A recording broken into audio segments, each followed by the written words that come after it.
Hello. चलिए, नमस्कार प्यारे साथियों। हेलो। उम्मीद करता हूं आपको मेरी आवाज आ रही होगी। एक बार जल्दी से कमेंट करके बताएंगे क्या मेरी आवाज आपको आ रही है, वीडियो आपको प्रॉपर दिखाई दे रहा है, आ रही है। उम्मीद करता हूं आपको मेरी आवाज आ रही होगी। एक बार जल्दी से कमेंट करके बताएंगे क्या मेरी। चलिए, सभी को जय महाकाल, सभी को राधे राधे। जल्दी से एक बार क्लास के साथ में जुड़ेंगे ताकि आज की इस कक्षा को हम विधिवत रूप से शुरू कर सके। और निश्चिंत रहिएगा, आज हम बहुत सारी बातों को करने वाले हैं। आज हम जो है कुछ बेसिक सी बातों को पूरा करने वाले हैं। तो सबसे पहले तो जल्दी से जुड़ जाएंगे। ये लो, इसको ले जाओ भैया।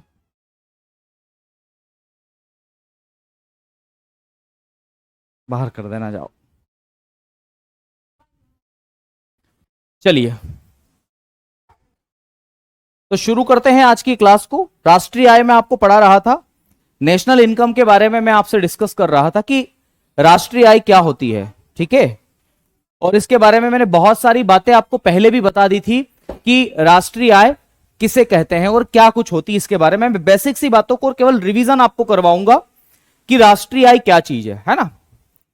तो मेरे ख्याल से मैंने आपको राष्ट्रीय आय पढ़ा दी थी और उसकी पीडीएफ कहां है ये। चलिए, बिल्कुल। तो राष्ट्रीय आय वाला ये रहा टॉपिक। मैं स्टार्टिंग से एक बार आपको क्या करता हूं, कवर कर देता हूं ताकि कोई दिक्कत ना हो। सुनिएगा, राष्ट्रीय आय का मतलब है राष्ट्र की आय। और राष्ट्र की आय कैसे निकाली जाती है? तो राष्ट्र की आय निकाली जाती है यहां रहने वाले सभी लोगों की टोटल इनकम को जोड़ करके। जैसे परिवार की आय निकाली जाती है ना, फैमिली इनकम। परिवार के जितने भी सदस्य, उन सब सदस्यों को मिलने वाला जो पैसा है उन सबको जोड़ दिया जाए तो आपकी कौन सी हो जाएगी? तो ध्यान रखिएगा, उसको आप लोग किस नाम से जानते हो? तो उसे आप लोग जानते हो पारिवारिक आय। वैसे ही राष्ट्रीय आय की भी हम बात करेंगे, ठीक है। तो राष्ट्रीय आय राष्ट्र की आय होगी। और मैंने बताया था यहां पर एक वित्तीय वर्ष में, यानी कि सरकार का एक वित्तीय वर्ष 1 अप्रैल से 31 मार्च तक होता है। तो 1 अप्रैल से 31 मार्च को वित्तीय वर्ष बोलते हैं, फाइनेंशियल ईयर बोलते हैं। तो भैया एक वित्तीय वर्ष में देश के जो निवासी हैं उनके द्वारा कुल कारक आय का जो योग है वही राष्ट्रीय आय कहलाता है। बहुत आसान डेफिनेशन है, इसी को याद रखना है। सरकार का वित्तीय वर्ष कब से कब तक होता है? 1 अप्रैल से 31 मार्च के बीच में होता है। यह बात आपको ध्यान रखना है। कारक आय क्या होती है? तो मैंने आपको लास्ट टाइम भी बताया था, उससे पहले भी बताया था कि कारक का मतलब होता है किसी भी वस्तु को बनाने में जो कॉस्ट आती है उसी को हम बोलते हैं कारक आय, ठीक है। जो कॉस्ट आती है, और उन कॉस्ट को मेरे साथियों ध्यान रखिएगा कारक लागत कहते हैं विशेष रूप से। और जो वस्तु बनाने में मदद करते हैं उन्हें कारक कहते हैं। और उनको मिलने वाली आय क्या है? कारक आय है। जैसे मैंने बताया कि किसी भी वस्तु का उत्पादन करने के लिए मुझे जमीन की आवश्यकता पड़ेगी, भूमि की। और भूमि अगर मैं किसी से उधार लूंगा, किसी से किराए पर लूंगा, तो उसका उद्देश्य क्या है भैया? सामने वाले को क्या दूंगा, उसका क्या लाभ है, तो उसको किराया मिलेगा। वैसे ही मैं कुछ मजदूरों को लेकर के आऊंगा तो वो क्यों आएंगे मेरे यहां? क्योंकि उनको पारिश्रम मिलेगा, वेतन मिलेगा या मजदूरी मिलेगी। वैसे ही अगर मेरे पास में पैसा नहीं है तो मैं बैंक से लोन लूंगा। और जब बैंक से लोन लूंगा तो बैंक मुझे पैसा क्यों देगी? क्योंकि उसे क्या मिलेगा? उसे क्या फायदा है? उसे ब्याज मिलेगा, ठीक है। वहीं पर उद्यमशीलता, एंटरप्रेन्योरशिप आप जिसे कहते हैं, उसको मेरे साथियों क्या मिलेगा? यानी कि मैं रिस्क ले रहा हूं तो रिस्क लेने वाले व्यक्ति को लाभ मिलेगा, बेनिफिट मिलेगा, प्रॉफिट मिलेगा। यह बात आपको ध्यान रखना है, ठीक है। चलिए, इसके अलावा मैंने आपको क्या बताया था जरा वो भी देख लो एक बार राष्ट्रीय आय के अंतर्गत। इसके अलावा मैंने बताया था दादाभाई नौरोजी ने पहली बार भारत में राष्ट्रीय आय का अनुमान लगाया था। वीके राव ने 1931 में वैज्ञानिक अनुमान लगाया जिसके अनुसार उन्होंने 62 रुपए प्रति व्यक्ति आय बताई। राष्ट्रीय आय समिति 4 अगस्त 1949 की है। ध्यान रखना, इसके अध्यक्ष पीसी महालनोबिस बने और इसके सदस्य वीके राव और गॉडगिल साहब थे। ये दोनों बातें याद रखना। इसका मापन जो है मेजरमेंट 3 विधियों से होता है। उत्पादन विधि, जिसी को मूल्यवर्धन विधि कहते हैं, कुल कारक आय विधि, और एक और है आपका व्यय विधि। मैंने एक एक के बारे में बताया था कि उत्पादन विधि में क्या होता है। तो भैया देश के अंदर जितना भी उत्पादन हुआ है एक वित्तीय वर्ष के दौरान, एक फाइनेंशियल वर्ष के दौरान, उन सबकी टोटल वैल्यू जो है वो आपकी क्या कहलाती है? तो उत्पादन विधि कहलाती है, ठीक है। मैंने बताया कि इकोनॉमी में तीनों क्षेत्रों में जितना भी प्रोडक्शन हुआ है उन सबको अगर हम तो जोड़ लेते हैं तो मेरे साथियों उसको उत्पादन विधि के अंतर्गत शामिल किया जाता है। वैसे ही कारक आय विधि का मतलब क्या है? तो कारक का मतलब होता है जो उत्पादन में सहयोग करने वाले कारक है, साधन है, उनकी बात करते हैं। ये चारों के चारों है, इनको मिलने वाली टोटल इनकम ही क्या कहलाती है? कुल कारक आय कहलाती है। वैसे ही व्यय विधि, देश के अंदर जितने भी नागरिक है, सरकार है, जो कुछ भी है, वो जितना भी खर्च करती है उसी को व्यय विधि करते हैं। तो ध्यान रखिएगा, एक वित्तीय वर्ष में वहां के निवासियों द्वारा किया गया कुल खर्च जो है, आप इसमें सरकार भी चाहे तो जोड़ लो। और एक इसका एक सूत्र है, राष्ट्रीय आय बराबर क्या होता है? C plus G plus I plus X minus M। यह सूत्र है, याद रखना है आपको। NI का मतलब नेशनल इनकम होता है, C का मतलब कंजप्शन होता है, G का मतलब सरकारी खर्च गवर्नमेंट एक्सपेंडिचर होता है, I का मतलब इन्वेस्टमेंट होता है, X का मतलब एक्सपोर्ट होता है जिसे हम बोलते हैं निर्यात, और M का मतलब क्या होता है? आयात होता है। ठीक है, फिर मैंने बताया था प्रति व्यक्ति आय कैसे निकालते हैं। तो राष्ट्रीय आय में से कुल जनसंख्या का भाग देकर के हम लोग क्या कहते हैं? प्रति व्यक्ति आय निकाल लेते हैं। इसकी अवधारणा में जीडीपी, एनडीपी, जीएनपी, एनएनपी ये सब हमें पढ़ना है, लेकिन इससे पहले मैं आपको कुछ बेसिक सी बातें यहां पर बताना चाहूंगा। वो कौन कौन सी बातें हैं, जरा उसको ध्यान रखना मेरे साथियों। तो आपने एक शब्द सुना होगा, बाजार कीमत। ये बाजार कीमत क्या वर्ड है, जरा वो समझ लो। बाजार कीमत क्या है मेरे साथियों? मार्केट प्राइस आप इसे कहते हैं। मार्केट प्राइस में क्या क्या चीजें शामिल होती है? तो दोस्त मैं यहां पर लिख रहा हूं बाजार कीमत, बाजार कीमत, और इसी को हम लोग किस नाम से जानते हैं? मार्केट प्राइस के नाम से जानते हैं। मार्केट प्राइस, मार्केट प्राइस, या इसी को आप एमआरपी भी बोल देते हैं। आपने देखा होगा ना, किसी भी प्रोडक्ट के ऊपर एमआरपी लिखी होती है। एमआरपी का फुल फॉर्म भी मैं आपको बता दूंगा, डोंट वरी। इसी को आप लोग एमआरपी बोल देते हैं, मार्केट रियर प्राइस के नाम से आप इसे जानते हैं, एमआरपी। दरअसल ये होती क्या है? तो बाजार कीमत का मतलब क्या है, मैं आपसे ये पूछना चाह रहा हूं कि आपने बाजार कीमत के बारे में कभी तो सुना होगा। आखिर ये बाजार कीमत होती क्या है?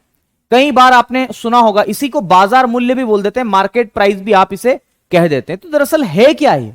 तो ध्यान रखिएगा, इसको हम लोग किस नाम से जानते हैं? तो भैया इसी को आप बाजार कीमत या बाजार मूल्य के नाम से जानते हैं। दरअसल ये है क्या, इसके बारे में एक परिभाषा मैं आपको लिखवाना चाहूंगा, फिर इसके बारे में कुछ बेसिक सी बातों को मैं डिस्कस करूंगा।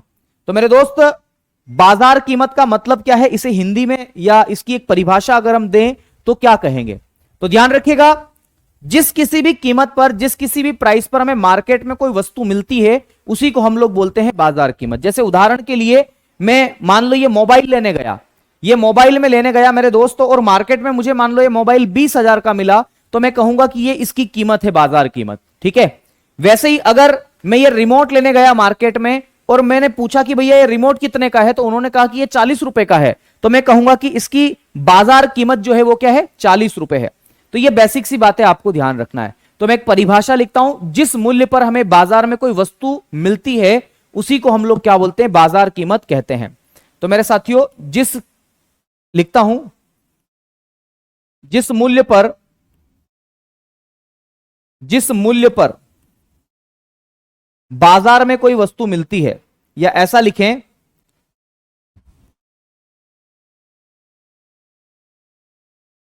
जिस मूल्य पर बाजार में मिलने वाली वस्तु, जिस मूल्य पर बाजार में वस्तु मिलती है, तो ध्यान रखिएगा, जिस प्राइस पर मेरे साथियों मार्केट में कोई भी कमोडिटी मिलती है, कोई भी गुड्स मिलती है, उसी को हम लोग क्या बोलते हैं? बाजार कीमत आप कहते हैं। यहां पर एक बात समझना, एमआरपी का फुल फॉर्म जरूर लिख लेना मेरे साथियों। इसको हम लोग क्या बोलते हैं? एमआरपी को। तो ध्यान रखिएगा, एमआरपी का जो फुल फॉर्म है वो क्या कहते हैं? तो मैक्सिमम रिटेल प्राइस आप इसे कहते हैं। क्या बोलते हैं? Maximum retail price. तो इसमें लिखेंगे maximum retail price, maximum retail price आप इसे कहते हैं। और इसी को हिंदी में किस नाम से जाना जाता है? तो ध्यान रखिएगा, अधिकतम खुदरा मूल्य। क्या बोलते हैं इसको? अधिकतम खुदरा मूल्य। रिटेल का मतलब होता है खुदरा, तो अधिकतम खुदरा मूल्य बोलते हैं इसको आप। अधिकतम खुदरा मूल्य के नाम से आप इसे जानते हैं, ये एमआरपी कहलाता है। देखो, बाजार कीमत यानी कि मार्केट प्राइस, इसका एक सूत्र है, जरा वो भी लिख लेना मेरे दोस्त। मार्केट प्राइस या एमपी हम इसे कह देते हैं। मार्केट प्राइस, मार्केट प्राइस का सूत्र क्या है? तो मेरे दोस्त, मार्केट प्राइस का सूत्र है कि कोई भी वस्तु की कीमत बाजार में जो भी कुछ होगी उसे मार्केट प्राइस कहते हैं। लेकिन मेरी बात को समझना, इस मार्केट प्राइस में है क्या क्या? तो दरअसल इसके अंतर्गत एक चीज है कारक लागत। कारक लागत आप इसे कहते हैं। किसी भी वस्तु में जो वास्तविक लागत है उसी को कारक लागत कहते हैं। मतलब कारकों को दिया गया पैसा, जैसे इस पेन को बनाने में मान लो 10 रुपए कारक लागत है। फैक्ट्री मतलब किराया आपने दिया फैक्ट्री का या जमीन का, मान लो हो सकता है 5 रुपए दिया आपने, 2 रुपए मजदूर को दिए, 7 रुपए हो गया, है ना। और मान लो 2 रुपए जो है वो आपने ब्याज में दिए, 9 हो गया, और 1 रुपए आपने अपना क्या रखा, प्रॉफिट रखा। तो मेरे साथियों ये कारक लागत है, और कारक लागत को आप फैक्टर कॉस्ट के नाम से जानते हैं। एफसी में लिख दे रहा हूं, बाकी मैं आगे बताऊंगा। दूसरा मेरे साथियों, इसके साथ में इनडायरेक्ट टैक्स भी जुड़ा होता है। अप्रत्यक्ष कर, सरकार कुछ टैक्स लेती है किसी भी वस्तु के ऊपर, जीएसटी लेती है, तो मैंने लिखा अप्रत्यक्ष कर। और सरकार कुछ सब्सिडी भी देती है मेरे साथियों, माइनस सहायिकी। मैं अंग्रेजी में भी लिख दूंगा, 2 परिभाषा लिख दूंगा, डोंट वरी। तो इसको हम लोग टोटल रूप से किस नाम से जानते हैं? तो ध्यान रखिएगा, इसी को हम एमआरपी या आप कहें इसी को मार्केट प्राइस के नाम से जानते हैं। तो मार्केट प्राइस का सूत्र क्या है, जरा फिर से समझ लेना मेरे साथियों। मार्केट प्राइस का सूत्र है एमपी, यानी कि मार्केट प्राइस बराबर क्या होता है? मार्केट प्राइस बराबर क्या होता है? Factor cost, factor cost plus indirect tax, indirect tax minus subsidy, minus subsidy. सरकार सब्सिडी भी देती है मेरे दोस्त, और सरकार सब्सिडी क्यों देती है? इसलिए देती है ताकि उत्पादन को बढ़ावा दिया जा सके। तो ये सूत्र आप लोगों को यहां पर ध्यान रखना है। मैं क्या करता हूं कि यहां पर ये चिन्ह बदल देता हूं, नहीं तो कहीं ऐसा ना हो कि गड़बड़ हो जाए। तो मार्केट प्राइस बराबर क्या होता है? फैक्टर कॉस्ट यानी कि कारक लागत प्लस इनडायरेक्ट टैक्स माइनस क्या होता है? सब्सिडी या फिर सहायिकी, आप इसे हिंदी में कह देते हैं। तो भैया मार्केट में कोई वस्तु जो है वो किस कीमत पर मिलेगी? जैसे उदाहरण के लिए पेन बनाने के लिए 10 रुपए इसकी फैक्टर कॉस्ट है, सरकार ने इस पर 2 रुपए टैक्स लिया, है ना, इनडायरेक्ट टैक्स लिया। मैं मान करके चलता हूं, इसकी मार्केट प्राइस कितनी, इसको देखता है पेन की। तो मैंने लिखा एमपी, एमपी का मतलब है मार्केट प्राइस बराबर फैक्टर कॉस्ट कितनी है? तो मान लो इस पेन को बनाने में 10 रुपए लगे। कितने रुपए लगे मेरे दोस्त? 10 रुपए लगे। सरकार ने 2 रुपए इस पर क्या लिया? टैक्स लिया। सरकार ने इस पर कितना टैक्स लिया? 2 रुपए टैक्स लिया, यह बात ध्यान रखना है। और 1 रुपए की सब्सिडी भी दी सरकार ने। सरकार ने कहा कि चलो 1 रुपए की हम सब्सिडी भी दे रहे हैं। तो मेरे दोस्त इससे आपका क्या निकल जाएगा? तो इससे आपका मार्केट प्राइस निकल जाएगा। अब बताओ कितना निकलेगा? तो मार्केट प्राइस बराबर 10 प्लस 2 कितना हो गया? 12, 12 माइनस 1 कितना हो गया? 11। यानी कि मार्केट प्राइस कितनी हो गई इसकी? 11 रुपए हो गई। आ रही बात समझ में? तो 11 रुपए इसकी मार्केट प्राइस है, यह बात आपको ध्यान रखना है। तो इसी को बोलते हैं बाजार कीमत। क्या बोलते हैं इसको भैया? बाजार कीमत आप इसे कहते हैं। बाजार कीमत, ये देखो, ये जो सूत्र है ना जो मैंने लिखा, मार्केट प्राइस बराबर कारक लागत प्लस अप्रत्यक्ष कर माइनस सहायिकी, आप यकीन नहीं मानोगे ये असिस्टेंट प्रोफेसर के एग्जाम में आया है।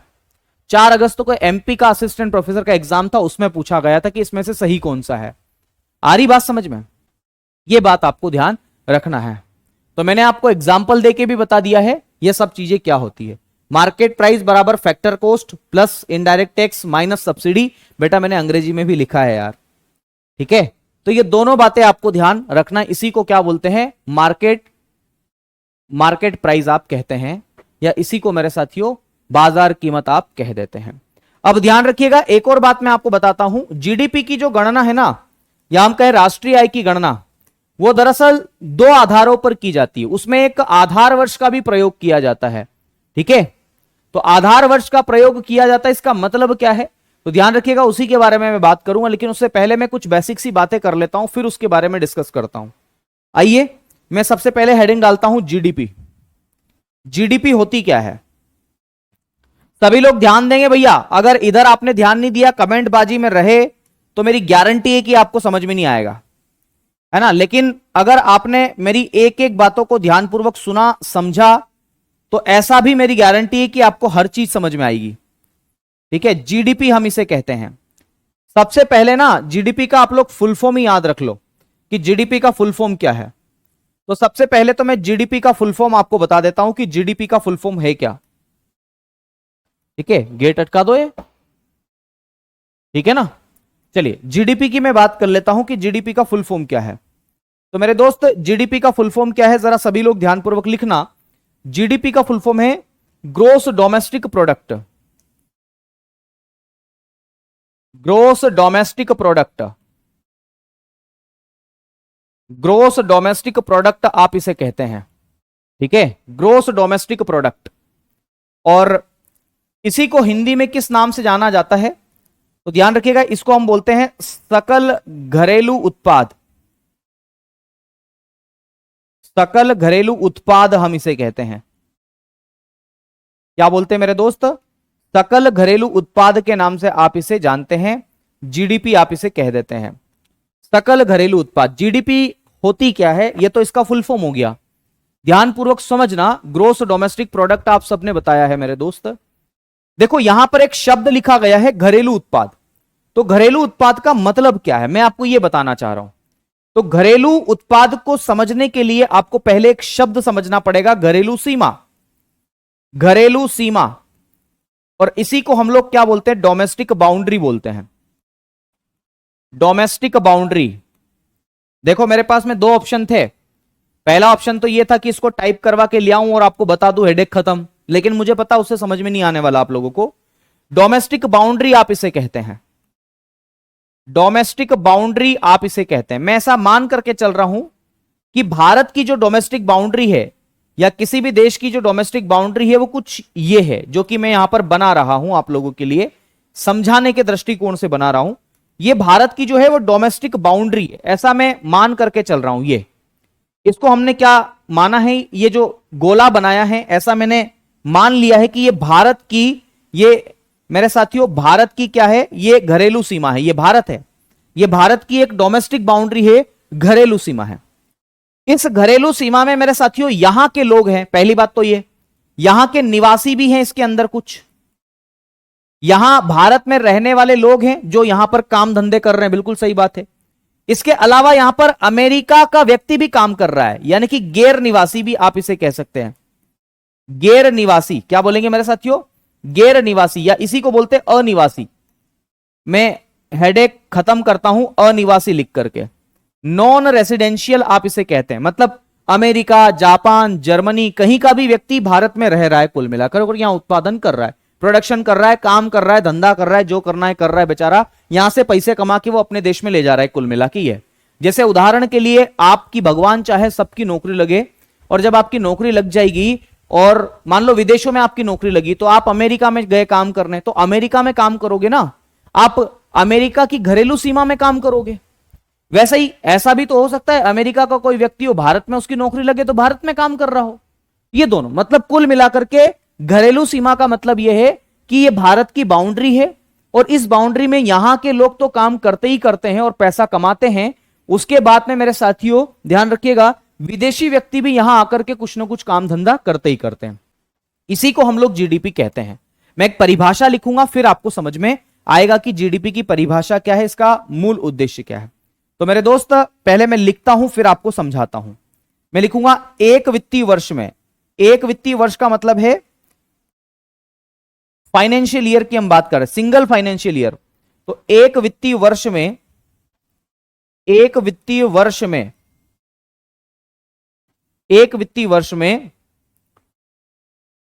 एक वित्तीय वर्ष में यानी कि annual financial year, annual financial year, ठीक है। एक वित्तीय वर्ष में किसी देश की घरेलू सीमा में, किसी देश की घरेलू सीमा में, किसी देश की घरेलू सीमा यानी कि डोमेस्टिक बाउंड्री में, किसी देश की घरेलू सीमा यानी कि डोमेस्टिक बाउंड्री में, घरेलू सीमा में वहां के निवासी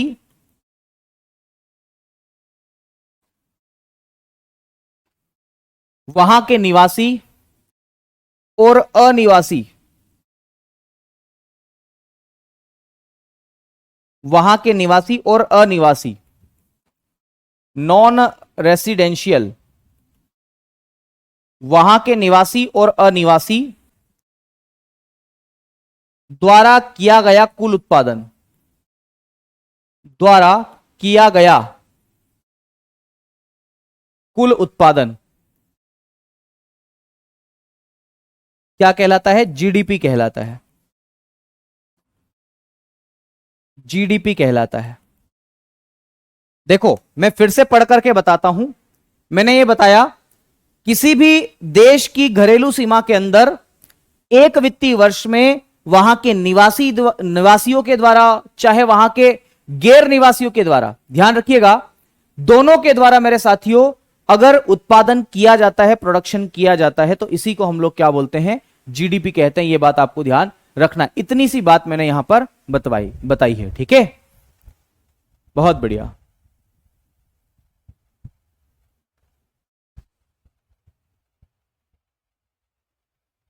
चलिए, यहां तक कोई दिक्कत किसी को? देखो इसमें दो बातें हैं विशेष रूप से, वो बातें क्या है जरा वो समझ लो। इसमें सबसे पहली बात तो यह है मेरे साथियों, समझना इस बात को। इसमें सबसे पहली बात तो यह है कि उत्पादन कौन कर रहा है, प्रोडक्शन कौन कर रहा है। तो उत्पादन कौन कर रहा है? उत्पादन कौन कर रहा है? पहला प्रश्न तो यह है मेरे साथियों कि उत्पादन कर कौन रहा है। तो ध्यान रखिएगा, इसमें उत्पादन दरअसल वहां के निवासी भी कर रहे हैं और अनिवासी भी कर रहे हैं। तो निवासी और अनिवासी, निवासी का मतलब है रेसिडेंशियल, है ना, और अनिवासी का मतलब क्या है? Non residential. निवासी और अनिवासी ये दोनों क्या कर रहे हैं? वहां पर उत्पादन कर रहे हैं। आ रही बात समझ में? इन दोनों के द्वारा उत्पादन किया जा रहा है। तो दोनों उत्पादन करेंगे, निवासी भी करेंगे और अनिवासी भी करेंगे। दूसरा प्रश्न आपको यह बात ध्यान रखना है कि उत्पादन कहां किया जा रहा है। आ रही बात समझ में? उत्पादन कौन कर रहा है और कहां किया जा रहा है। उत्पादन कहां किया जा रहा है, उत्पादन कहां कहां किया जा रहा है। तो ध्यान रखिएगा उत्पादन कहां पर किया जा रहा है। तो ध्यान रखिएगा घरेलू सीमा में किया जा रहा है।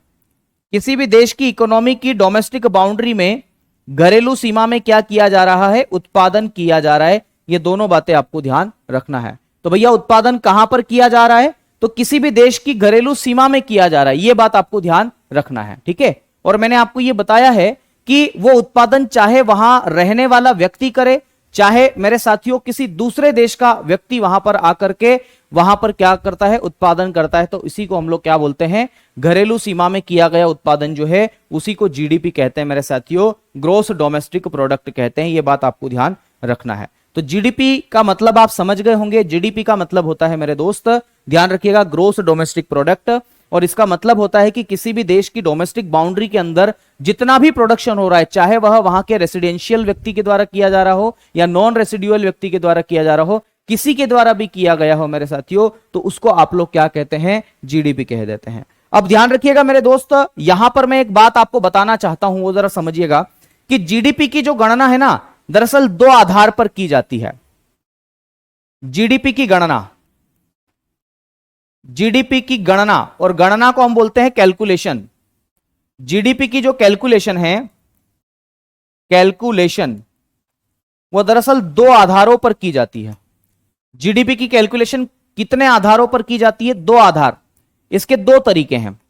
ठीक है, जीडीपी की कैलकुलेशन करने के हमारे पास में कितने तरीके हैं मेरे साथियों? दो तरीके हैं। और ये दो तरीके कौन कौन से हैं जरा वो समझ लो मेरे साथियों। एक को हम क्या बोलते हैं? करंट प्राइस पर जीडीपी। तो मेरे साथियों पहला तरीका जो है उसे हम बोलते हैं करंट प्राइस पर जीडीपी। ठीक है, उसे हम लोग बोलते हैं करंट प्राइस पर जीडीपी, करंट प्राइस पर जीडीपी। और इसको हम अंग्रेजी में क्या बोलेंगे? तो जीडीपी ऑन करंट प्राइस। ठीक है, करंट प्राइस पर जीडीपी, और इसी को हम लोग क्या बोलते हैं? Nominal GDP, nominal GDP. या ऐसा लिखें आप लोग, डायरेक्ट लिखो नॉमिनल जीडीपी। नॉमिनल जीडीपी एक होता है मेरे दोस्त नॉमिनल जीडीपी, अभी मैं बताऊंगा नॉमिनल जीडीपी को क्या कहते हैं, क्या होता है ये। और दूसरा होता है जिसे आप कहते हैं रियल जीडीपी, या इसी को बोलते हैं वास्तविक जीडीपी। अंग्रेजी में इसे रियल जीडीपी कह देते हैं, वास्तविक जीडीपी, वास्तविक जीडीपी। और इसी को हम लोग किस नाम से जानते हैं अंग्रेजी में, तो रियल जीडीपी के नाम से जानते हैं। तो मेरे साथियों जीडीपी की जो कैलकुलेशन है दरअसल दो आधारों पर की जाती है। एक को हम क्या कहते हैं, तो नॉमिनल जीडीपी कहते हैं, और दूसरे को हम लोग क्या कहते हैं, तो वास्तविक जीडीपी या रियल जीडीपी कहते हैं। नॉमिनल जीडीपी का मतलब क्या है जरा वो समझ लो, ध्यान रखिएगा। नॉमिनल जीडीपी का मतलब क्या है? नॉमिनल जीडीपी का मतलब यह होता है कि जैसे वर्तमान समय की मैं बात करूं, 2024 के समय पे किसी वस्तु की कीमत कितनी है, अगर इसको हमें निकालना है तो इसी को हम लोग क्या बोलते हैं, नॉमिनल जीडीपी बोलते हैं, या इसी को बोलते हैं चालू कीमत पर,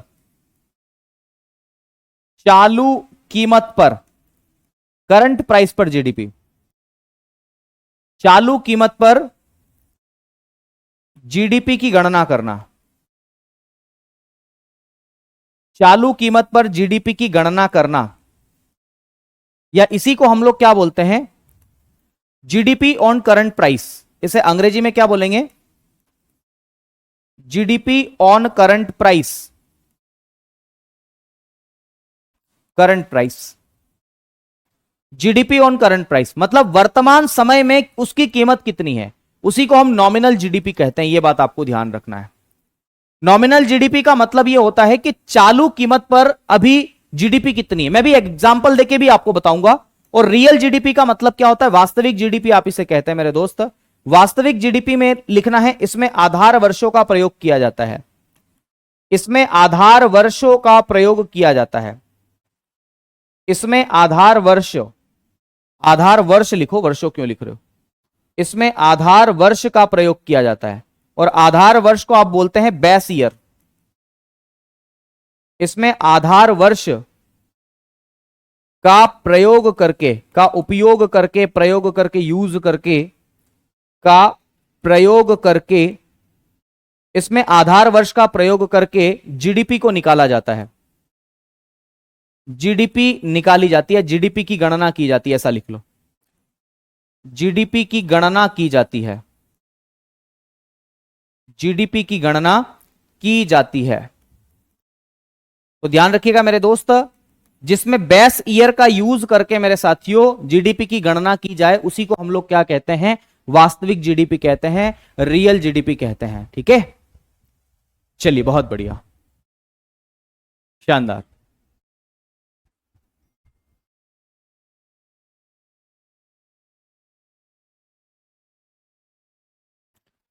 तो मेरे साथियों नॉमिनल जीडीपी और रियल जीडीपी में क्या अंतर है, तो रियल जीडीपी में आधार वर्षों का प्रयोग किया जाएगा। और वर्तमान में आधार वर्ष या बेस ईयर कितना है, तो ध्यान रखिएगा वर्तमान में जो बेस ईयर है वो 2011-12 है। ठीक है, तो यहां पर लिखेंगे अगला बिंदु, वर्तमान में बेस ईयर, करंट, वर्तमान में आधार वर्ष,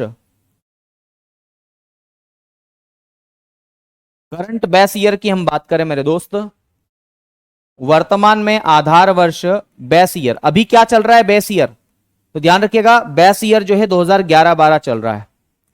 क्या चल रहा है, 2011-12 चल रहा है। अगर आपसे पूछे कि इससे पहले क्या था, तो 2004-5 था। ये कब बदला मेरे साथियों, 2004-5 से 2011-12 कब किया, तो ध्यान रखिएगा 2004-5 से 2011-12 जो है वह आपका कब किया गया, तो ध्यान रखिएगा 2015 में किया गया। अब जरा मैं एक आपको उदाहरण देके बताता हूं तो आपको समझ में आएगा, ऐसे समझ में नहीं आएगा। मान लेते हैं एक तरफ मैं लिखता हूं वस्तु, और वस्तु को मेरे दोस्त कमोडिटी कहते हैं, कमोडिटी कहते हैं, वस्तु को कमोडिटी कहते हैं, मैंने लिखा कमोडिटी। ठीक है, और एक तरफ मैं लिखता हूं मेरे साथियों नॉमिनल जीडीपी, या ऐसा लिखो मात्रा, मात्रा का मतलब है क्वांटिटी, उस वस्तु की मात्रा कितनी उत्पादित की गई, या लिखो उत्पादन की मात्रा, उत्पादन की मात्रा, क्वांटिटी ऑफ प्रोडक्शन, ठीक है, उत्पादन की मात्रा कितनी है इस वस्तु की, और एक तरफ आप लिखेंगे मेरे साथियों नॉमिनल जीडीपी, नॉमिनल जीडीपी, और एक तरफ लिखेंगे रियल जीडीपी। और आपको पता है कि रियल जीडीपी में बेस ईयर का प्रयोग किया जाता है कि नहीं किया जाता? बिल्कुल किया जाता है। तो जरा इसके बारे में हम लोग देखने की कोशिश करते हैं। जैसे उदाहरण के लिए मैं यहां पर ज्यादा वस्तुएं नहीं लूंगा, लेकिन फिर भी ठीक ठाक मात्रा में वस्तुएं लूंगा, ठीक है। ये ध्यान रखना जरा, यहां पर ये मैंने दरअसल इतनी बातें यहां पर लिखी है। मान लो मैं किसी वर्ष पेन के उत्पादन की मैं बात करता हूं, ये पहला वस्तु है पेन, पेन कमोडिटी मेरे साथियों, लेखनी आप इसे कह सकते हैं, ठीक है। और मान लो इस पेन का उत्पादन कितना हुआ है, तो ऐसा मैं मान करके चल रहा हूं कि 100 पेन का उत्पादन होता है, 100 यूनिट, 100 यूनिट पेन का उत्पादन होता है। कितने यूनिट पेन का उत्पादन होता है मेरे साथियों? 100 यूनिट पेन का उत्पादन होता है। अभी पिछले साल का आंकड़ा लेकर के बता रहा हूं आप लोगों को। और एक तरफ मैं लिखता हूं मेरे साथियों शर्ट, शर्ट मान लो हमारे देश के अंदर कुल कितनी शर्ट का उत्पादन हुआ, तो 100 यूनिट शर्ट बनी, केवल 100 शर्ट बनी। मैंने एक एग्जांपल लेने के लिए आपको समझाने के लिए बता रहा हूं कि 100 शर्ट केवल बनी मेरे दोस्त, ठीक है, 100 शर्ट ही बनी। और तीसरा जो वस्तु है मेरे साथियों, मैं ऐसा मान करके चल रहा हूं कि वह है आपका जींस, जींस, अरे जींस छोड़ो यार, मोबाइल की बात कर लेते हैं, मोबाइल की बात कर लेते हैं। और ऐसा मैं मान करके चल रहा हूं कि 20 मोबाइल बने हैं इस वर्ष में। कितने मोबाइल बने हैं मेरे साथियों? 20 मोबाइल बने हैं। अब इनकी जीडीपी कैसे कैसे निकाली जाती है, जरा वो समझना मेरी बात को ध्यानपूर्वक, उसके बारे में समझना। मैं जो बताना चाह रहा हूं, मैं ये बताना चाह रहा हूं कि वर्तमान में जो वर्ष चल रहा है वो क्या चल रहा है, तो आप सभी को पता है कि 2024 चल रहा है। तो नॉमिनल जीडीपी जब भी मैं निकालूंगा मेरे साथियों, तो नॉमिनल जीडीपी में कौन से वर्ष का आंकड़ा लिया जाएगा? तो करंट ईयर का आंकड़ा लिया जाएगा। इसका मतलब है कि यहां पर 2024 की कीमतों का आंकड़ा लिया जाएगा। 2024 में उस वस्तु की कितनी कीमत है, ठीक है। और यहां पर जरा ध्यान रखना है, रियल जीडीपी जब भी प्रयोग की जाएगी, रियल जीडीपी जब भी निकाली जाएगी, तो इसमें बेस ईयर का आंकड़ा लिया जाएगा। और मैंने अभी बताया कि वर्तमान में बेस ईयर कितना है, तो 2011-12 है। यानी कि उस वस्तु की कीमत 2011-12 में कितनी थी, इसी को हम लोग बोलते हैं बेस ईयर। हालांकि यह सब आपकी परीक्षा के लिहाज से बिल्कुल भी महत्वपूर्ण नहीं है, सीजीएल के लिए जरूर महत्वपूर्ण है, एसएससी जीडी के लिए जितना पढ़ा दिया उतना ही है ना, फिर भी समझ लो। मैंने ऐसा अनुमान लगाया मेरे साथियों, मैंने ऐसा आंकड़ा निकालने के लिए क्या किया, पेन का उत्पादन किया 2024 में और 100 पेन का उत्पादन किया। और इस पेन की कीमत, 100 पेन की कीमत कितनी है, तो ध्यान रखिएगा, पहले मात्रा लिख देता हूं, 100 यूनिट है, 100 यूनिट पेन का उत्पादन किया। और आज एक पेन जो है वो कितने रुपए में मिल रहा है, तो मैं मान करके चल रहा हूं कि 20 रुपए एक पेन की कीमत है, 20 रुपए एक पेन की कीमत है। तो मैंने लिखा 100 पेन है मेरे साथियों, मैं फिर से लिख देता हूं, पूरा ही लिख देता हूं कि 100 यूनिट है मेरे साथियों, और एक की कीमत कितनी है, 20 रुपए है। तो 20 रुपीस जो है वो एक की कीमत, एक पेन की कीमत है। तो मुझे बताओ 2024 में अगर 20 रुपए एक पेन की कीमत है, तो 100 पेन की टोटल कीमत कितनी होगी? तो मेरे ख्याल से आप मुझे बताएंगे कि सर 100 पेन की टोटल कीमत होगी मेरे साथियों 20, तो ये हो गया, 2 जीरो और लगा दो, यानी कि 2000 रुपए हो गई। यानी कि नॉमिनल जीडीपी अगर निकालेंगे पेन की तो कितनी आ गई, 2000 रुपए आ गई, बात समझ में।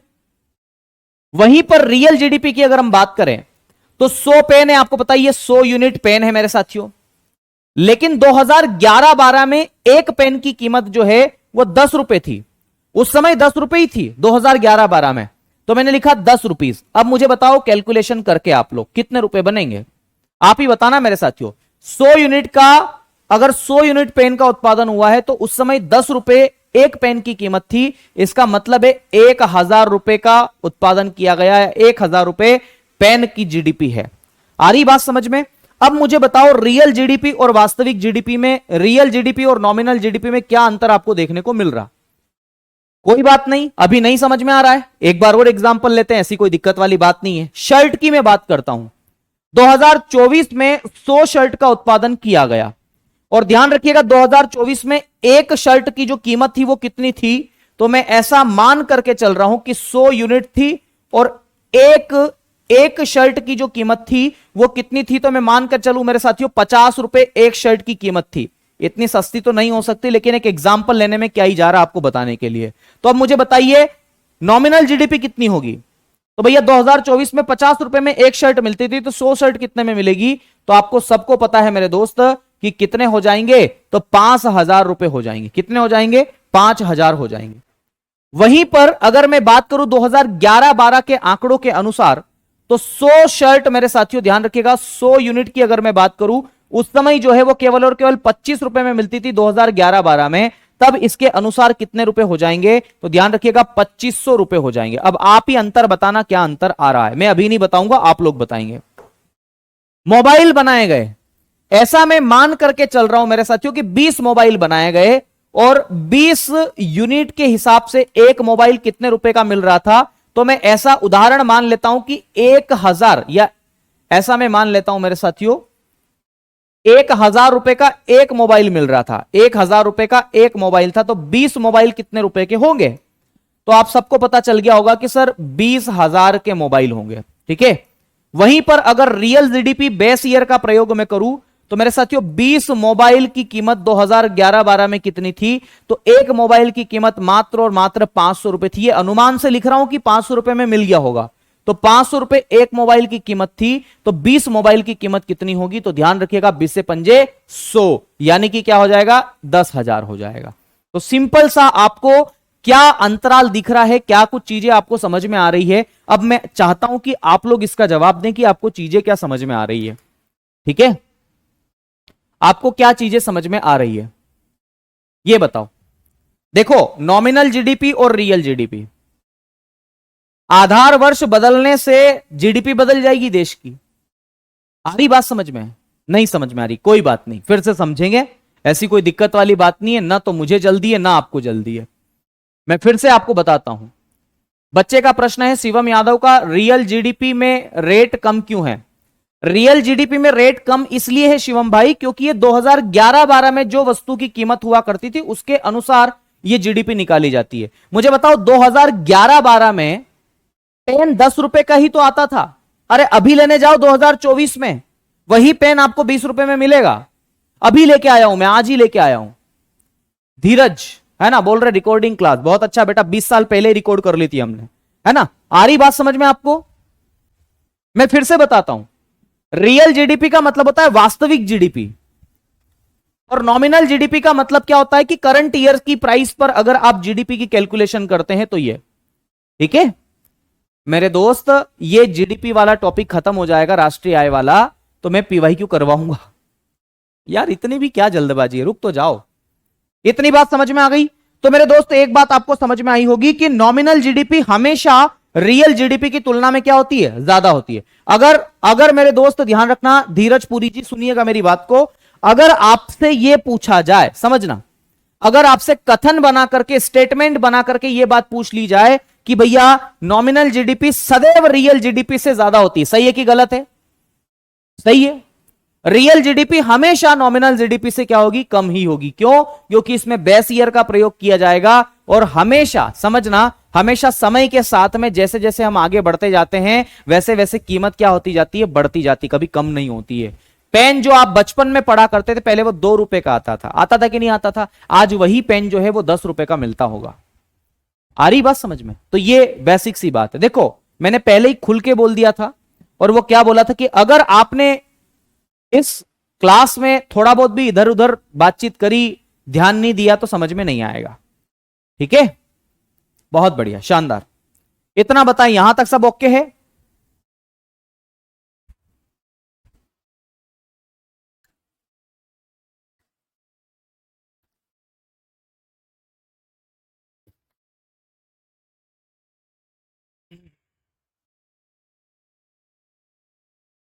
बहुत बढ़िया, शानदार।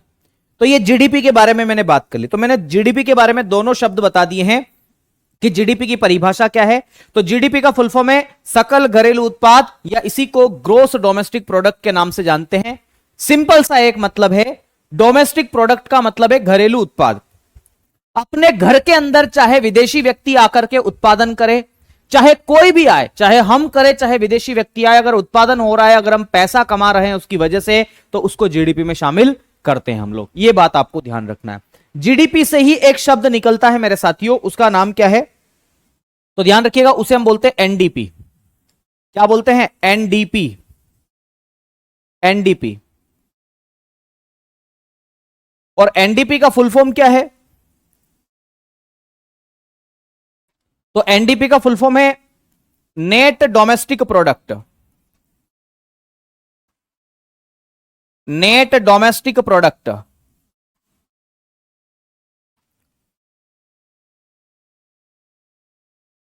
Net domestic product. देखो एनडीपी में आपको क्या याद रखना है? कुछ भी याद नहीं रखना है, केवल एक चीज याद रख लो, काम हो जाएगा उससे, आपका काम तो बन जाएगा मेरे दोस्त। बाकी अगर गहराई में घुसना चाहते हो तो वो बात एक अलग है। देखो इसका फुल फॉर्म होता है निवल, हिंदी में इसको बोलते हैं निवल घरेलू उत्पाद। निवल घरेलू उत्पाद।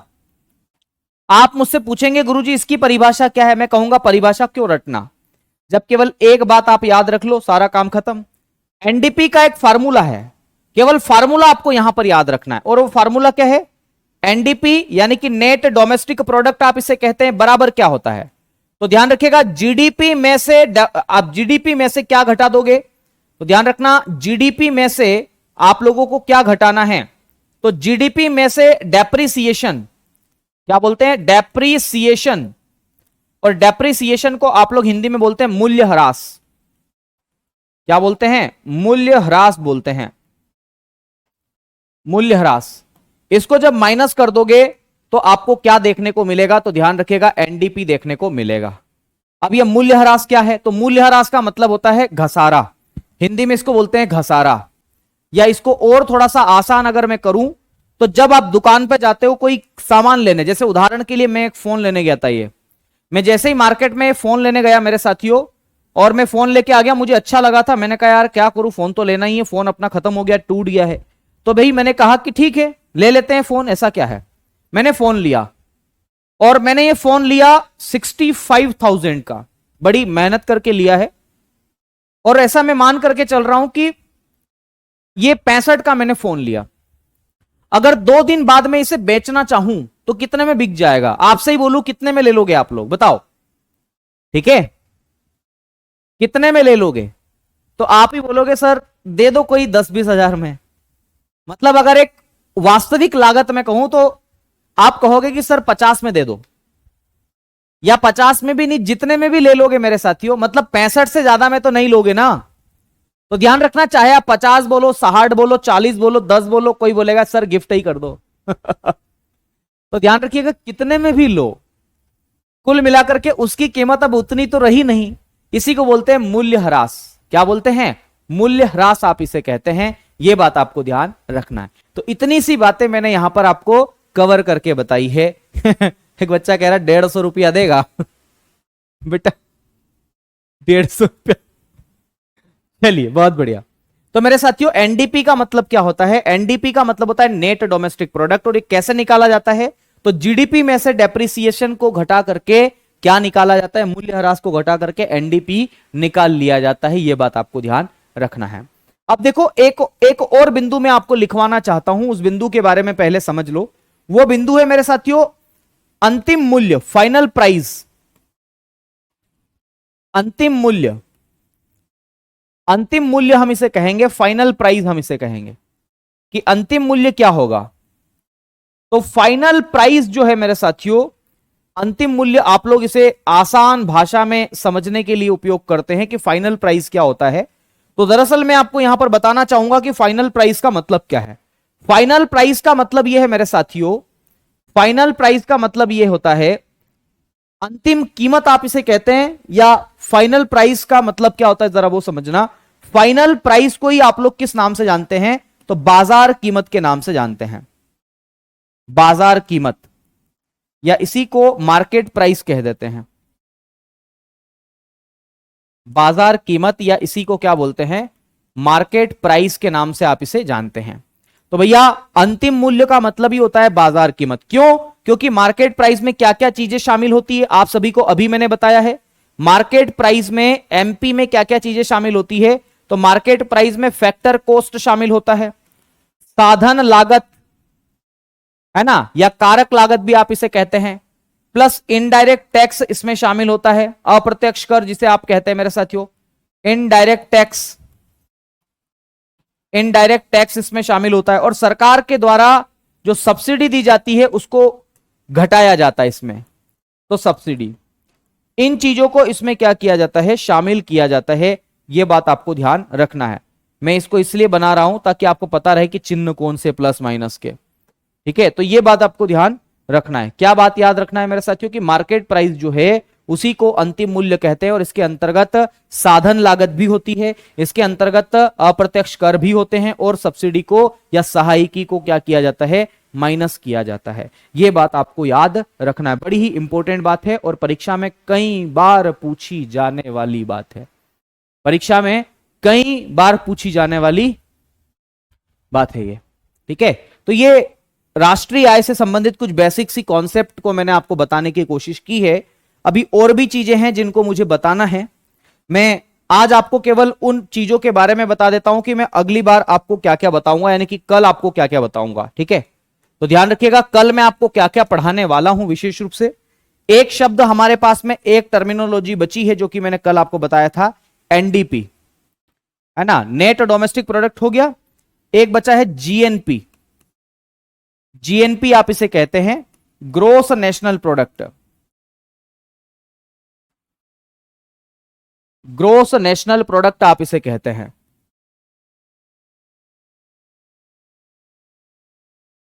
एक तो इसको पढ़ाना है मुझे, यह भी इंपॉर्टेंट है, ये आज नहीं पढ़ाऊंगा मेरे दोस्त, इसको कल पढ़ाऊंगा, ठीक है। जीएनपी आप इसे कहते हैं, ठीक है, जीएनपी आप इसे कहते हैं। और दूसरा मेरे दोस्त ध्यान रखिएगा, जीएनपी के अलावा अगर हम बात करें तो एक शब्द आपसे रूबरू करवाऊंगा, एनएनपी। एनएनपी जो होता है वो नेट नेशनल प्रोडक्ट होता है। ये दोनों कल ही बताऊंगा। नेट नेशनल प्रोडक्ट आप इसे कहते हैं, ठीक है। तो इसके बारे में भी मैं आपको कल ही डिस्कस करूंगा। इसके बाद में मेरे साथियों राष्ट्रीय आय में आपको और क्या पढ़ाने को छूट जाएगा, तो एक है मध्यवर्ती वस्तु। मध्यवर्ती वस्तु क्या होता है, मीडिएटरी गुड्स आप इसे कहते हैं, मध्यवर्ती वस्तु, मध्यवर्ती वस्तु, मीडिएटरी गुड्स आप इसे कहते हैं, या मिडिल गुड्स भी आप इसे कह देते हैं, मिडिल गुड्स। ये मध्यवर्ती वस्तु क्या होती है इसे हम समझेंगे। और एक और टर्म है जिसे आप लोग बोलते हैं अंतिम वस्तु, अंतिम वस्तु, फाइनल प्रोडक्ट, है ना, फाइनल प्रोडक्ट आप इसे कहते हैं, फाइनल प्रोडक्ट। इसको भी जरा हम लोग पढ़ेंगे, फाइनल प्रोडक्ट क्या होता है, ये दोनों के बारे में हम लोग चर्चा करें। मतलब ये 4 पॉइंट है जिसको हमें पढ़ना है, इसको हम पढ़ेंगे। और जैसे ही राष्ट्रीय आय वाला टॉपिक हमारा कंप्लीट हो जाएगा, इसको पढ़ाने के बाद में मैं आपको क्या कराऊंगा, पीवाईक्यू कराऊंगा, ठीक है। तो डोंट वरी, आप लोगों की जो क्वेरी है वो पीवाईक्यू को लेकर के है, और मैं पीवाईक्यू कल लेकर के आ जाऊंगा, डोंट वरी, है ना, कल करवा दूंगा। तो कल शाम वाली क्लास में जो है मैं आपको पीवाईक्यू करवाऊंगा इसको पढ़ाने के बाद। तो अब मुझसे कोई मत पूछना कि सर पीवाईक्यू कहां है, पीवाईक्यू कहां है, तो पीवाईक्यू यहां है, ये टॉपिक हो जान दो। और पीवाईक्यू में ही मैं राष्ट्रीय आय वाले क्वेश्चन भी ले लूंगा, जितना भी मैंने पढ़ा दिया वो सब के सब क्वेश्चन ले लूंगा, ठीक है। और अगर समय रहेगा तो हम नए चैप्टर की शुरुआत भी कर देंगे। अब बात रही टाइमिंग चेंज करने की, तो टाइमिंग चेंज नहीं हो सकता, ध्यान रखिएगा। इसलिए नहीं हो सकता क्योंकि हमने पूरी कोशिश कर ली है।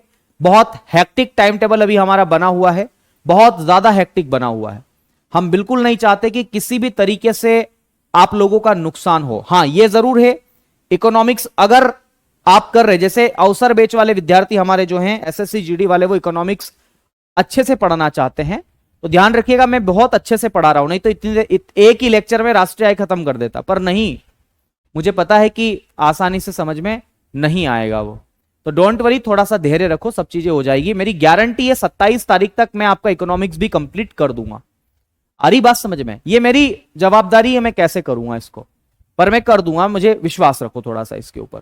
और दूसरी बात रही आपके टाइमिंग की, तो टाइमिंग नहीं चेंज हो सकता। मैंने सब दूर बातें कर ली है, जहां जहां मैंने हाथ पैर जोड़ना थे, लगाना थे, वो सब कर लिया है, नहीं हो पा रहा है टाइमिंग चेंज। तो ज्यादा बेहतर है कि आप लोग इसको रिकॉर्डेड फॉर्म में देख लो, जब भी आपको समय मिले रिकॉर्डेड देख लो आप लोग। अगर लाइव नहीं आ पा रहे हो तो कोई दिक्कत नहीं, ठीक है, लेकिन मजबूरी है, थोड़ा सा आप भी समझो, है ना। और मैं समझ रहा हूं कि आपका नेट नहीं बचता है, सारी बातें हैं, सब कुछ हो जाएगा, है ना। चलिए, और बाकी सीजीएल वाले विद्यार्थी हैं वो भी देखना चाहे तो देख सकते हैं लाइव, और अगर पढ़ना चाहे वो क्लास रिकॉर्डेड तो वहां पर भी देख सकते हैं। विनर बैच आपको मिला ही है, तो ये ध्यान रखना है, ठीक है। मैं जानता हूं यार दोस्त कि नेटवर्क का इश्यू और ये सब चीजें। खैर आज के लिए इतना ही करते हैं, अब शेष वार्ता आप लोगों से कल करेंगे। तो चलिए फिर दीजिए मुझे इजाजत, कल मिलते हैं आपसे नए टॉपिक के साथ और पीवाईक्यू के साथ, है ना, नई बातों के साथ। तब तक के लिए नमस्कार, शुक्रिया, धन्यवाद, जय महाकाल, राधे राधे। खूब पढ़िए, मस्त रहिए, स्वस्थ रहिए और खूब इंजॉय करते रहिए। धन्यवाद दोस्तों, जय महाकाल।